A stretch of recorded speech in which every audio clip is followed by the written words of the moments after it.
become Canadians. We weren't born Canada. Canada was born around us. Annually we have a walk with the mayor, and this is a chance to just get out and talk to people about anything. No! It's unpredictable, the type of behavior that you will get behind the wheel. The stress of having to go through the treatments alone is enough for anybody.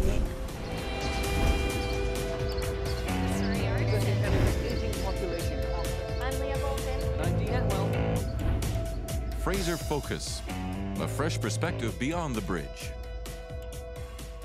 Hello and welcome to another edition of Fraser Focus, local places and local faces. I'm Dean Atwell. And I'm Leah Bolton, segments and stories from your very own community. In this week's show, we head off on a ride along with a volunteer for the Cancer Drivers Organization, and then I go on a walk and talk with the Township of Langley Mayor. Now it's also summer road construction season, so we learn a little bit more about respecting the cone zone. But what did we just pass? Canada's birthday on July 1st. Dean was partying all day long. Good celebrations. So we asked Canadians this week what they think about their country.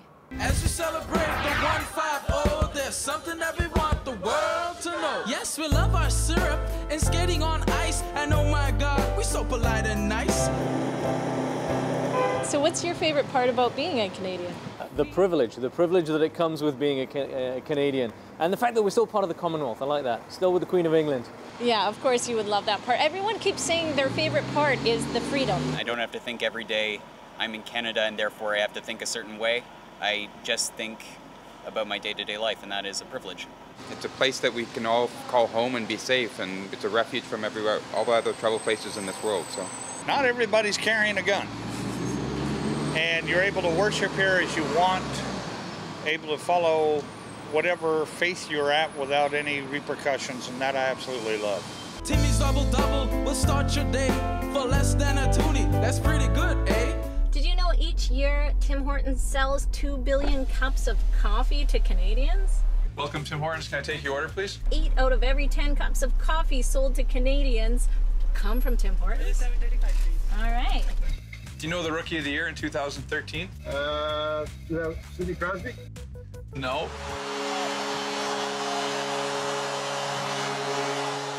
So what do you think our biggest accomplishment has been as a country? Well, supporting women in violence, and for, of course, First Nations.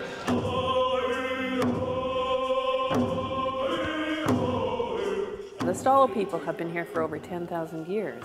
I mean, that's been established by science as well as, the Stalo themselves by oral tradition. It was great for Ontario and Quebec and New Brunswick and Nova Scotia, but the rest of us came along later. So it's wonderful that we are a united country now, but I think we need to put more value on that long Indigenous history.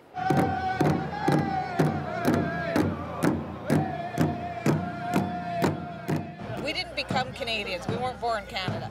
Canada was born around us. I love that saying, and I use it. I don't always say it the right way. But part of this is a recognition that we're all here to stay. But Canada has a lot of growing to do. If we listen to each other, share the land with one another, then we'll always be united, Canada, oh Canada.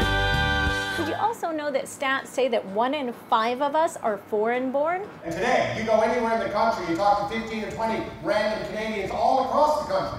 You ask them where they grew up, they might say 2 provinces over, but there's also just as good a chance that they may say on the other side of the world.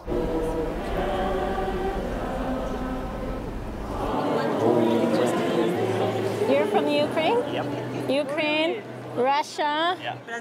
Brazil. Wow.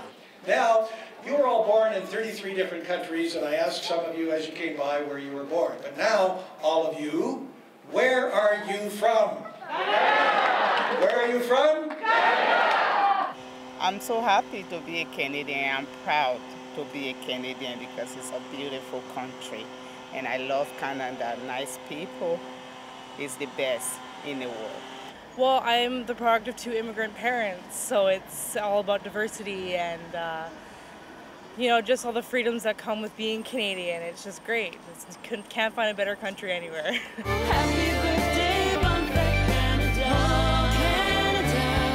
Just wait for it, Dean. We're going to be celebrating Canada all year long. And why not? A monumental occasion for this great nation. Stay with us. We'll be right back here on Fraser Focus in a moment. So I'm going to interview you, and what's your name? Keltie.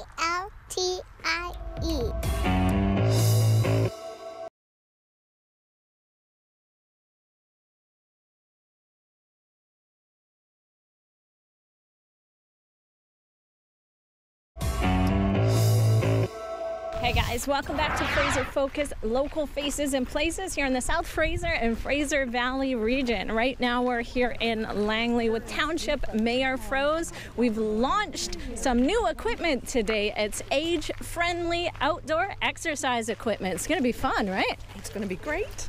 No matter what it is, no matter what your ability, there's always something that you can do. And it's fantastic that people are out here, and we have this beautiful park where you can take time to enjoy nature and get fit. I can feel my waistline again. Is this too hard? No, this is easy. This is really easy. You think you could do the whole circuit? I think so. An age-friendly world is one that helps people stay healthy and active even at their oldest ages. And this age-friendly equipment really fits squarely within that world. Toes push up. There you go. Oh, hey, I'm being elevated. Yes, you are. And now just slowly come on down. Oh, so you're working your chest good. And your back. Yes. And always make sure your abs stay nice and tight. Do you know what? It works everything. It does. Put your toes One. There we go. There we go. We are building a community that recognizes the needs of seniors, recognizes what seniors can give back to the community. It's Seniors Week, and annually we have a walk with the mayor, and it's to encourage people to engage in a healthy lifestyle, and this is a chance to just get out and talk to people about anything, any issues that they have concern, or talk about the park, beautiful parks that we're in the community garden. And that's some students came and helped us with that, didn't they? That's correct. Yeah, I think it was a rugby club from one of the high schools. That's right. Came out and helped build the beds, and then these are all community gardening beds. What'd you come out today for?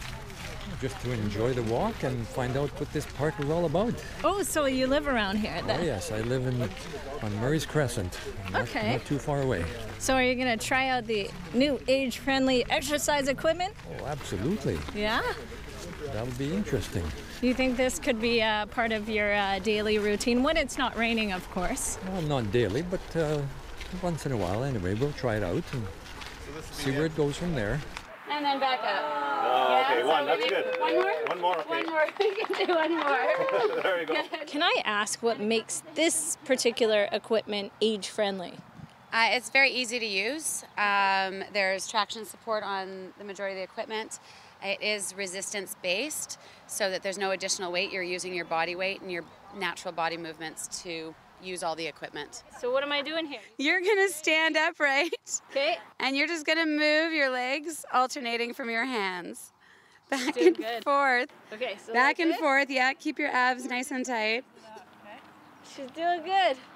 Back and forth, keep going, keeping your abs nice and tight. You can push The age-friendly strategy had a lot of that input, and there were places in there where we as a parks department had to plug in and say, what are we going to be doing to meet the objectives of the age-friendly strategy. Keep going.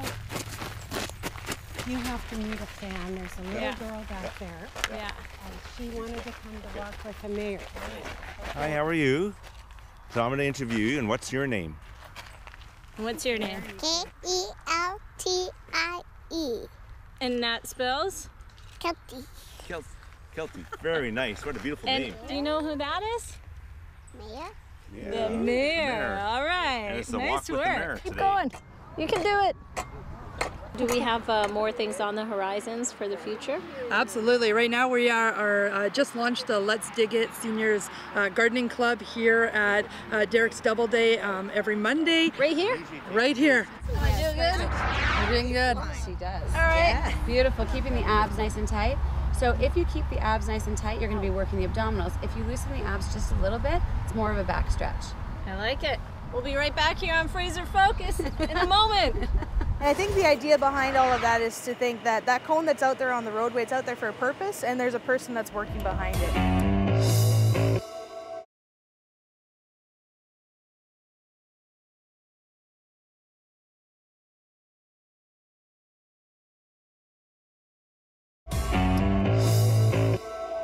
Wanna come through? Welcome back to Fraser Focus. In warmer weather, road construction crews are out across the region and drivers are once again being reminded to slow down.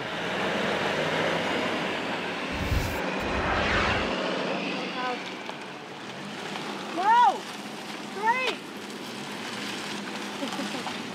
Do you get that a lot? People don't pay attention? They don't obey the traffic.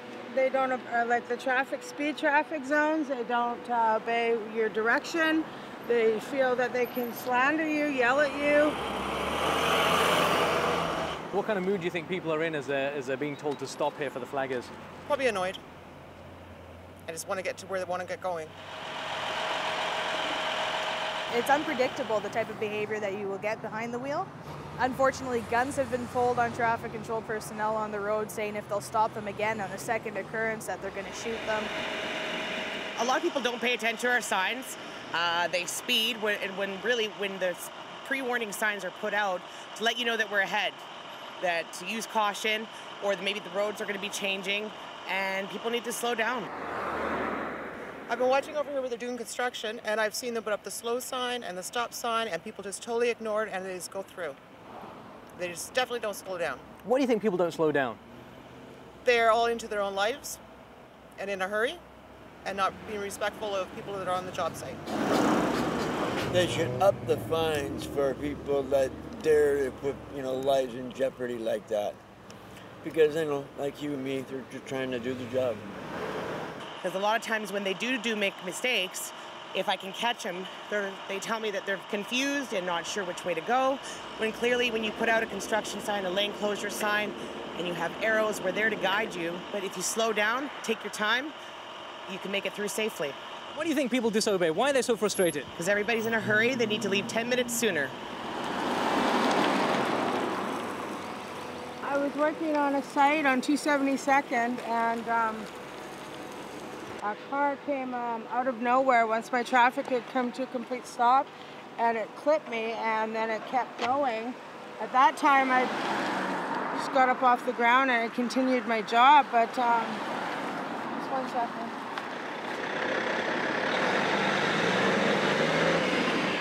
They might be paying attention to the situation at hand, but there could be a multitude of drivers behind you that might not be paying attention. So when you slow down, you make everybody else behind you be more aware of the situation at hand. What can drivers do? Well, if they pay attention to the signs and obey the signs, if it says the lane's going to be closing up ahead, merge sooner than later. Don't come right up to the closure and merge at the last minute because that's when accidents happen. Everybody knows somebody that works out on the roadway, and there's a lot of different types of work that gets involved with roadside work. I think construction gets highlighted a lot, but there's people that work in the tow industry, you have different emergency services, landscapers, and I think the idea behind all of that is to think that that cone that's out there on the roadway, it's out there for a purpose, and there's a person that's working behind it. WorkSafeBC reports that 16 roadside workers were injured during 2016, which is a stiff reminder to respect the cone zone. You're watching Fraser Focus. We'll be right back. Tambourine, that sounds like something I could do. There you go. It's over here.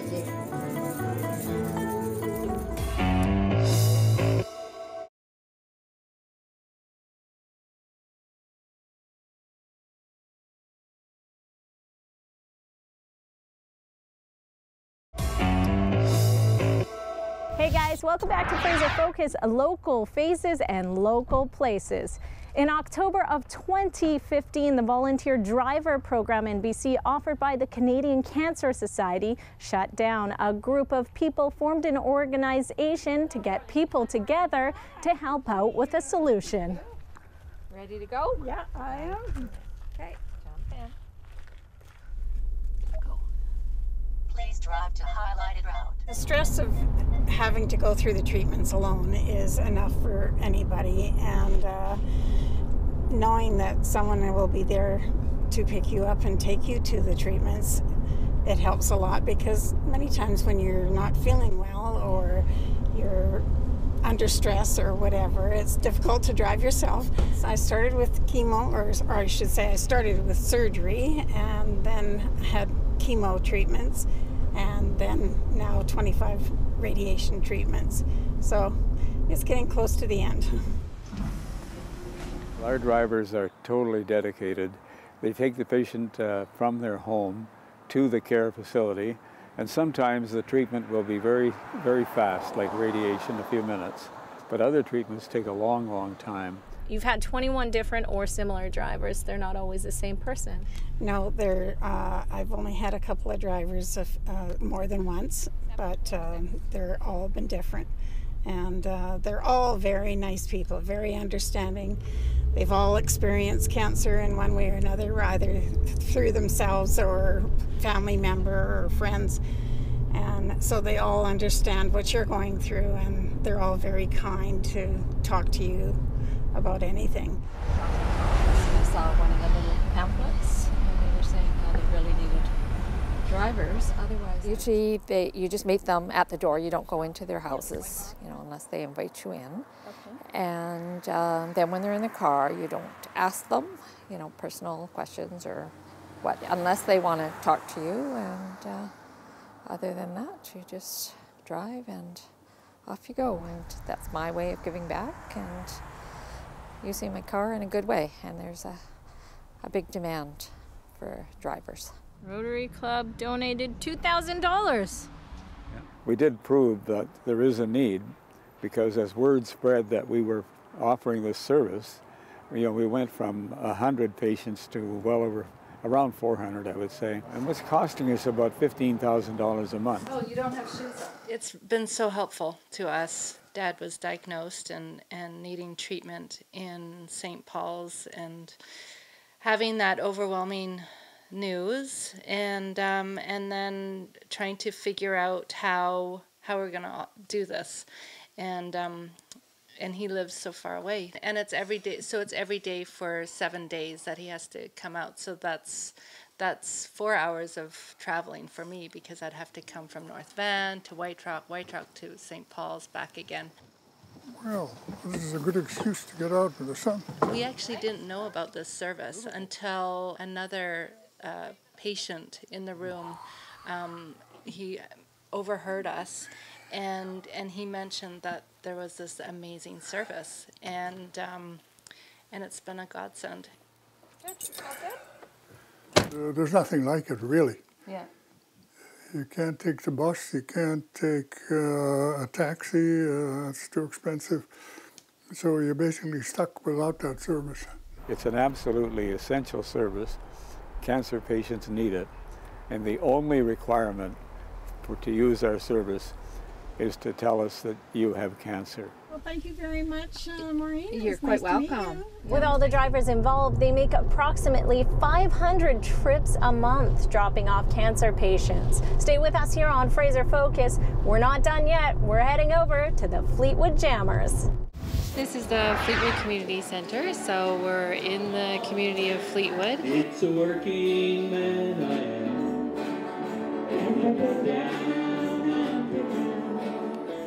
Every Thursday is Jammers with our seniors. They are a great group of seniors who have a passion for music. They're amateur musicians, and they just come together, bring their instruments, and sing and dance and have a good time.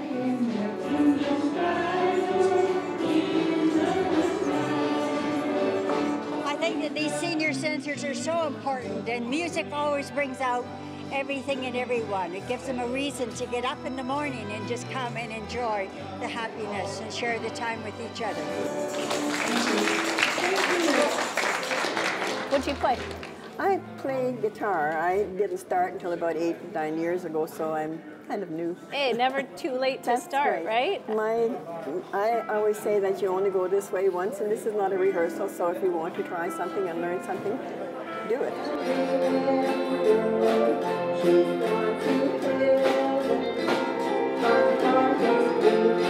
They're all amateurs, so. Yeah, but they're very entertaining. I like it.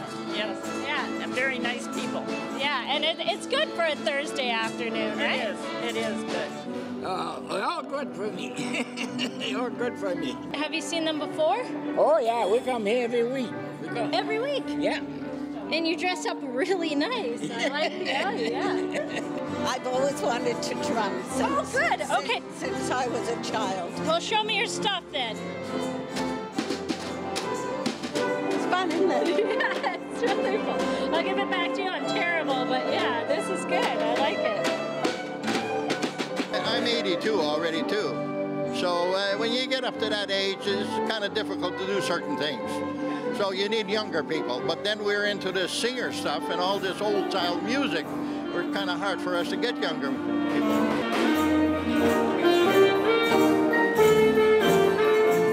You say you play the guitar, but not right now. Today you're on drums. I do both.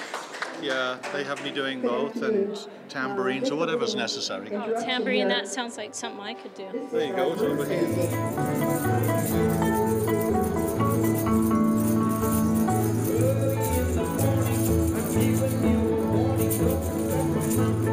It's made up of seniors and all ages of seniors. We go from, I don't know, from mid-50s to 99. We have one fella that just turned 99 on the 29th of December. Wow. 1917. So, 1970. So this year you turn 100.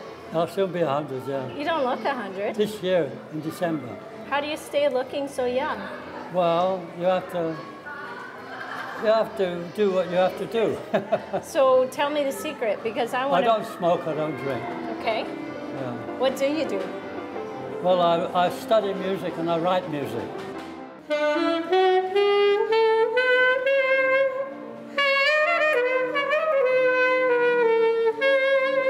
Art is amazing, dude. He really knows how to jam. Now, if only I could be half as good as him, and especially at his age. Me too. That would be awesome. And that's it for this week's episode of Fraser Focus, bringing you stories from beyond the bridge. Now remember, if you have a story that you'd like us to share, please feel free to contact us. I'm Dean Atwell. And I'm Leah Bolton. See you next week.